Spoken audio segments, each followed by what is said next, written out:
નમસ્કાર, યલગાર ન્યૂઝમાં આપનું સ્વાગત છે। જોઈએ આજના મુખ્ય સમાચાર। નમસ્કાર, હું છું ઇમરાન મિર્ઝા અને આપ જોઈ રહ્યા છો યલગાર ન્યૂઝ। છોટાઉદેપુર જિલ્લાના બોડેલી પંથકમાં રેતી ભરેલા ડમ્પરોના બેફામ દોડતા ટાયરો નીચે ફરી એકવાર નિર્દોષ લોકોનો જીવ જોખમમાં મુકાયો છે। બોડેલીના ઊંચાપાન ડુંગરવાટ માર્ગ ઉપર મોતનું તાંડવ જોવા મળ્યું। વાઘેલા બામરોલીના રહેવાસી યુવક અશોક પોતાની માતાને લઈને લગ્ન બાદ પહેલીવાર સાસરીમાં જવા નીકળ્યો હતો, પણ કુદરતને કંઈક અલગ જ મંજૂર હતું।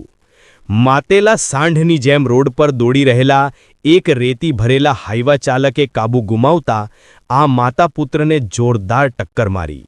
ટક્કર એટલી ભયાનક હતી કે બાઇક 10 ફૂટ દૂર ફંગોળાઈ ગઈ। યુવક અને માતા બંને હાલ જિંદગી અને મોત વચ્ચે ઝઝૂમી રહ્યા છે। સ્થાનિકોમાં આ ઘટના બાદ ભારે રોષ છે। ઓરસંગ અને ભારજ નદીમાંથી ઓવરલોડ રેતી ભરીને રાત દિવસ બેફામ દોડતા આ ડમ્પરો હવે નાના વાહન ચાલકો માટે કાળ બની રહ્યા છે। પ્રશ્ન એ છે કે શું વહીવટી તંત્ર કોઈ મોટો જીવ જાય ત્યાં સુધી રાહ જોશે? તંત્રના ઘેરે નિદ્રામાં રહેલા જવાબદારો જાગશે ખરા? કેમેરામેન સાથે હું ઇમરાન મિર્ઝા, યલગાર ન્યૂઝ, છોટાઉદેપુર।